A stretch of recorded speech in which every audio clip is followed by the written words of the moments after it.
Welcome to a mobile car mechanic review. Today we're going to go ahead and review this GKU D600 Pro. This is a dual camera dash cam setup, so it has a front and a rear. The front camera records in 4K and the rear view records in 1080. It does have GPS.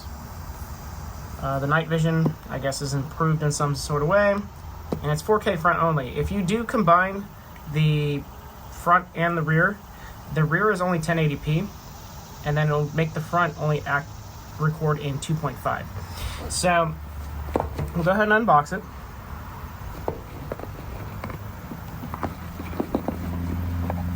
Alright, this is essentially what you're going to see. You got the user manual. You got two static clings. I'm not going to use these, but you're more than welcome to. This may allow your camera to adhere better. Then here we got the camera itself. This is the main camera. Of course, it's going to have a lens protector. You can actually angle it as you need. Alright, and then you can actually unlock by sliding the actual camera off the mount. The camera uses a adhesive mount instead of a suction cup mount, which is better because from my experience, what happens is with the suction cup, when the weather changes, the camera falls. So this is going to be a lot more of a secure solution. So we'll put that to the side here. Now, in this box right here, you're going to find the rear view camera.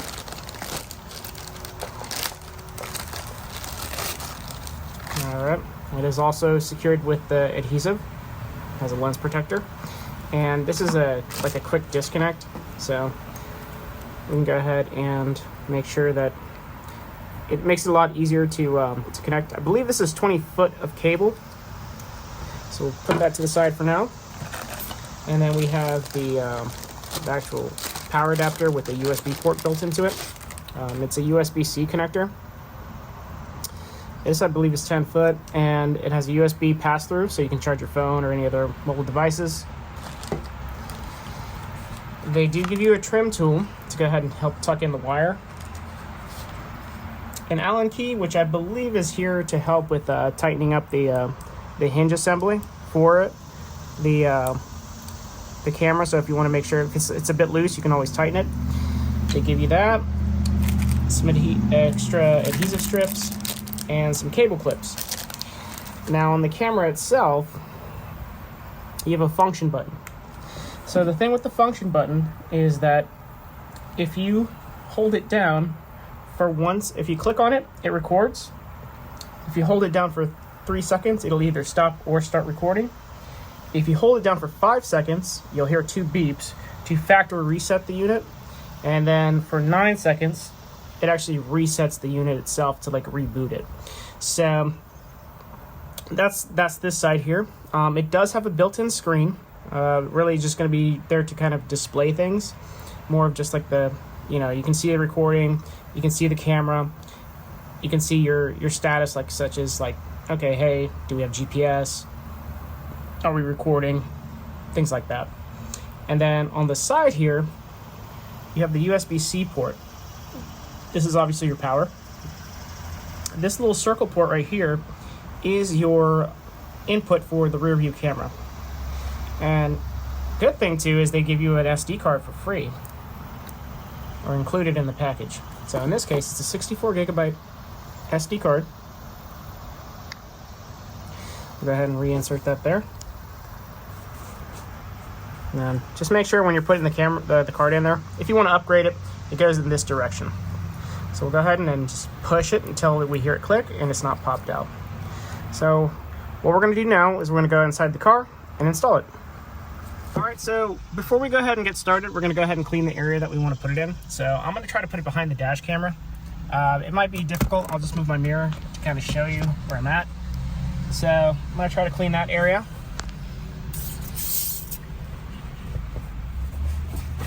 I don't like using the static cling. I don't want a piece of plastic kind of sticking out and being so noticeable. So now that that's clean, I'm going to go ahead and actually plug in the camera to the power because I want to see my view on the screen of, like, I want to make my adjustments essentially. So I'll go ahead and plug her in like that, and then we're going to go ahead and undo the cable tie.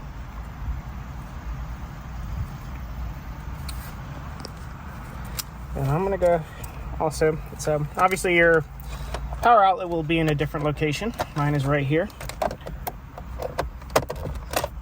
We're going to tuck this in later, but we just kind of want to power up the camera.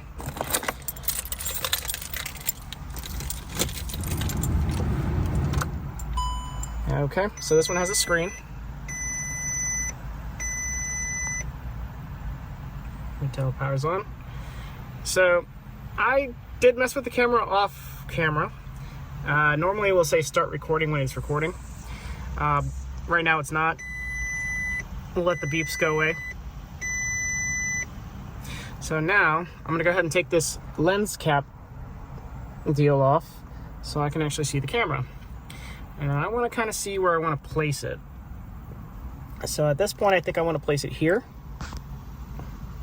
And then I will adjust the angle. So what we're going to do is we're going to lift this adhesive cover off. I'm going to try to adjust it here. Just know that it does allow you to go ahead and adjust it.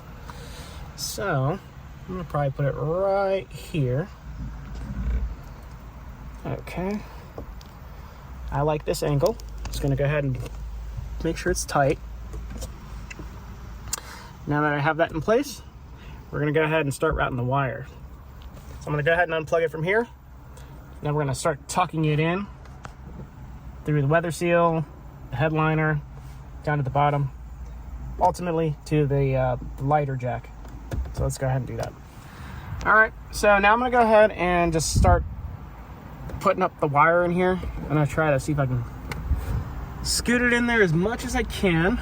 I might have to just use the trim tool, I guess, at this point to kind of push it in.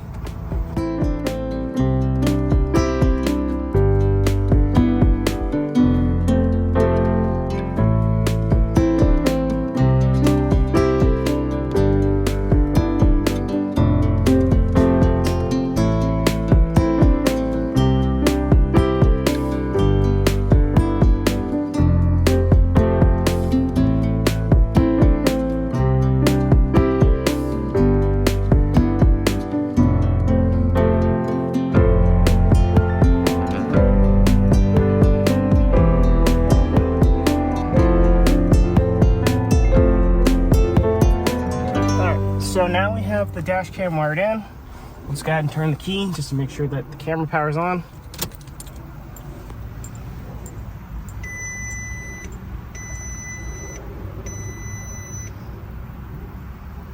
All right, looks like the camera's on. Probably gonna be hard to see because the light's in the way, but it's on. So now we're gonna go ahead and start trying to attempt to get the wiring for the rear view camera in place. All right, so excuse my messy truck and everything like that, but what we're gonna do is we're gonna go ahead and hook up the rear view camera. Good thing about it is that it does allow you to adjust the angle. So I'm probably gonna go like that, and then we'll apply the adhesive after we clean the glass here. And then either I'll do it off camera, more than likely, to route the connection portion of the camera through here so it's a little bit cleaner. But we'll go ahead and clean that up right now. And then we're gonna do a test to make sure that the angle is okay for what I want. All right, so we're gonna go ahead and clean it.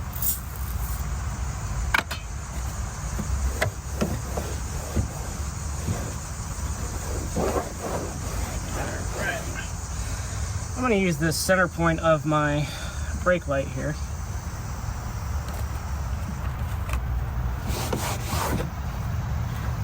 Now there's like a little logo or some sort of certification logo in there. I'm going to just use that as a central point for the camera. So I'm going to go ahead and put it this way and then have it flipped that way, so that the wire routes this way. So we'll rip off the adhesive, and then I want the camera to be right there.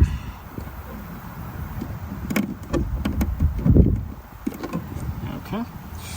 Now, this does disconnect, and the easiest way to kind of make sure that it's centered properly, or actually goes in, there's a little, you're probably going to barely see it, there's a little notch in there that fits in there, little tab. So we'll go ahead and just plug that in. Okay, and this is the fun part, routing the wire. All right, so we went ahead and routed all the wiring for not just the front, but we actually went all the way from this side and followed the weather stripping and stuff like that. If you look at the back window, the wire's kind of dangling a little bit. That's fine, but we got the camera mounted. I'm gonna mess with that later. But what we're gonna do now is we're gonna go ahead and show you the app that you need to download. So in the manual, it tells you to download the GKU Go app. So what we're going to do is we're going to go ahead and click on that. We'll agree to it. I'm going to go ahead and add the camera. I'll allow it while I'm using the app. Kind of walk you through some installation stuff. So let's go ahead and try to connect to Wi-Fi. So we'll go to Wi-Fi, and it's going to be a variation of GKU D600 and then some sort of MAC address or serial number. The default password, no matter what camera, no matter what version you have, it's 1234 5678. We'll join it.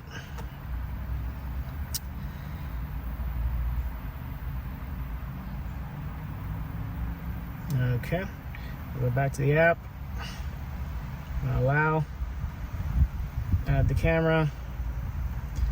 Wonderful. Now we should be able to see what I'm looking at from the front camera. Now let's see if we can look at the rear camera. Let's see how we do that. Okay, well that toggles full screen. So I'm liking the angle that I got right now. As you can see, it has the date, the time, the coordinates of your GPS, and the miles per hour. So let's get out of that, and let's see if I can swap the camera to the rear. Oh, that's the screenshot button. Okay, we'll hit the little, there's a little arrow there to kind of go back. Let's see, how do we get to the rear camera? I think it's this one right here, isn't it? Okay, so it's upside down. Let me see if I can make some adjustments to that later. But as you can see, I need to make an adjustment to the camera. So let's go ahead and just kind of go, see, that looks, I'm gonna have to flip the camera the other way around. Let me go ahead and do that real quick. All right, so I went and manually adjusted the camera. Now it's in the proper orientation. I also did not have the, I didn't take off the lens protector. So as you can see, this is the rear view camera on the device. We're gonna go ahead and actually drive around, record some footage, day and night, and we'll show you on the end of the clip, or the video, how it looks during the day and during the night. So what I want to do here is I'm going to go back to the front, but also I can get out of full screen by hitting, you can barely see it, but there's a little arrow right here next to the record that kind of gets you out of there. But what we want to do is we want to go ahead and mess with the settings. Okay, now so you have the option of recording sound. So if you don't want the mic to record anything, you can turn that off. I'm going to leave it on. You can adjust the speaker volume because it has a built-in speaker. And then video resolution, looks like it's recording in 4K, which normally, from what I understand, is it lets you only record 2.5K in the front and 4K, 1080p in the rear.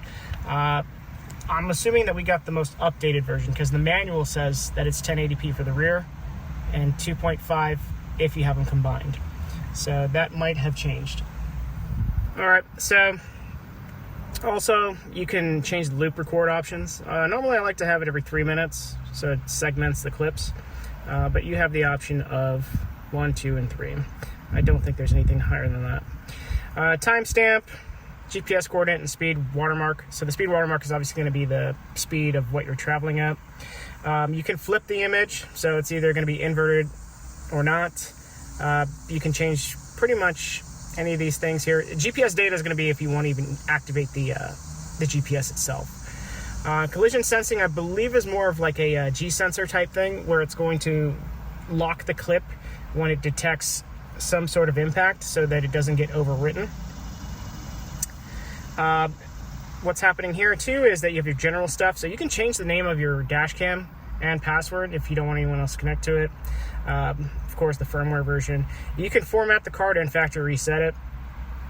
Probably just go ahead and format the card. Normally you have to format the card to start with. And it actually tells you how much storage you have left, how much is used, and how much your actual size of your card is. And then of course the factory reset. So if I do that, let's go ahead and confirm. Just do that. Now it's going to reset my camera.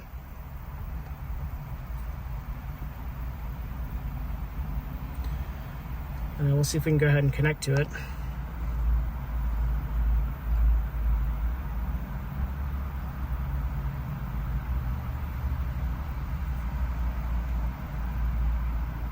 Okay, now it's connected. It's been factory reset. And if you have the app here, as you can see on the main screen, not only does it show you the video footage, but it says that it has a good signal on the GPS, and it will tell us how fast we're going. So you do have that. You can pause recording. You can take snapshots. And then of course, if you hit the little SD card looking type deal, that's going to allow us to go ahead and look at the screenshots that we took, as well as the videos that we recorded. So, and it also even loads the GPS data. So it's a pretty comprehensive type of app. So locked is going to be any footage that the G sensor detects as like impacts of any sort, and it will not overwrite that footage. So the snapshot will be of obviously the pictures that we took, and it looks like it takes a picture of both the front and the rear at the same time. The loop recording obviously is the regular recording. So that really goes over this this dash cam here, the D600 from GKU. It's a front rear view camera. It'll cover both sides. Like I said, at the end of the video, we'll go ahead and just kind of show some regular driving footage so you can get an idea of the quality. And then we'll post it in the actual video. If you'd like to view the files on your actual computer, whether you have a Mac or a PC, you're going to need to download the software to actually read the GPS coordinates as well as view the video. Especially if you're on a Mac. If you're on a PC, it'll play the files, but it won't actually include the details such as the GPS data. So on the SD card, there is a little text file here. It's called dvplayer_download.txt, and then you're going to go copy the link and then go to your browser.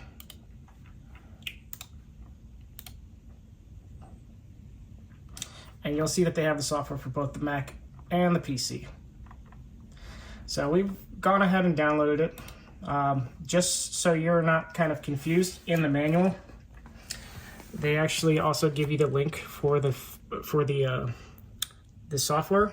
And in order to actually use the software on the Mac completely, you have to register it. If on the PC, it won't allow you to view the GPS data, but it'll allow you to view the video files.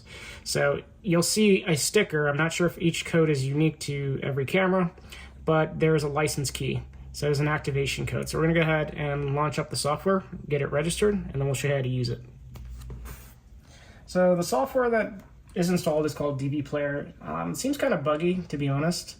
I chose to copy the files directly to the computer itself because I guess the SD card reader in this thing isn't that fast. And when you try to open up files here, it's pretty slow. And the software seems kind of buggy. So we're just gonna go ahead and Just click on one file. At this point, you kind of have to wait it out, and the software will just autoplay it. As you can see on the right, there's a blank blue box. If it has any GPS data, it's going to be stored there. And then, of course, on the bottom, you have the interface here that's going to tell you your speed.